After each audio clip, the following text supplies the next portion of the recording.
ಇವತ್ತಿನ ಒಂದು press meet ಕರೆದಿದ್ದ ಉದ್ದೇಶ ಏನಂತಂದರೆ, ಈಗಾಗಲೇ ತಾವು ಕೂಡ ನೋಡ್ತಾ ಇದ್ದೀರಿ, ಏನು ನಮ್ಮ ಈ ಕಾರ್ಖಾನೆಗಳಿಂದ, ಇಂಡಸ್ಟ್ರಿಯಲ್ ಕಾರ್ಖಾನೆಗಳಿಂದ ಮಾಲಿನ್ಯ ಆಗ್ತಾಯಿದೆ ಅಂತ ನಾವು ಕೂಡ ಮೊನ್ನೆ ಹೋಗಿ ವಿಸಿಟ್ ಮಾಡಿದಾಗ ಬಹಳಷ್ಟು ಮಾಲಿನ್ಯ ಆಗ್ತಾ ಇದೆ ಮತ್ತು ಎಲ್ಲಿನೂ ಸಾರ್ವಜನಿಕರು ಕೂಡ ತೊಂದರೆ ಆಗ್ತಾ ಇದೆ ಅಂದಾಗ ನಾವು ಇಂಡಸ್ಟ್ರಿಗೂ ಕೂಡ ಭೇಟಿ ಕೊಟ್ಟು ಮತ್ತು ಏನು ಆ ಒಂದು ಹಳ್ಳ ಗುರುಗಂಗಾ ಏನೋ ಒಂದು ನದಿ ಇದೆ ಅಲ್ಲೂ ಕೂಡ ತ್ಯಾಜ್ಯ ಬಿಟ್ಟು ಹಾಳಾಗ್ತಾಯಿದೆ ಅಂತ ಬಂದಾಗ ಹೋಗಿ ಅದ್ರ ಬಗ್ಗೆ ಪರಿಶೀಲನೆ ಮಾಡಿ ಯಾವ ಇಂಡಸ್ಟ್ರಿಯ ಇದ್ರ ಪೊಲ್ಯೂಟ್ ಮಾಡ್ತಾ ಇದ್ದಾರೆ ಅಂಥವ್ರ ಬಗ್ಗೆ ಕ್ರಮ ವಹಿಸಬೇಕಂತ ಇದು ಮಾಡಿದ್ದಾರೆ. ಮತ್ತು ಎಲ್ಲ ಗ್ರಾಮಸ್ಥರ ಒಂದು ಏನು ಬೇಡಿಕೆ ಇದೆ ಅಂತಂದರೆ, ಈ ಫ್ಯಾಕ್ಟ್ರಿಗಳು ಸಂಪೂರ್ಣವಾಗಿ ಬಂದ್ ಆಗಬೇಕಂತಿದೆ.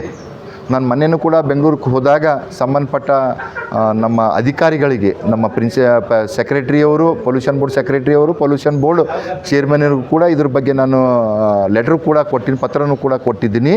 ಇದ್ರ ಬಗ್ಗೆ ಕ್ರಮ ವಹಿಸಿ ಸರ್, ಬಹಳಷ್ಟು ತೊಂದರೆ ಆಗ್ತದೆ. ಈಗಿಲ್ಲ, ಸುಮಾರು ವರ್ಷಗಳಿಂದ ತೊಂದರೆ ಆಗ್ತಾ ಇದೆ, ಜನರಿಗೆ ರೋಗಗಳು ಅನೇಕ ಬರ್ತಾ ಇದೆ.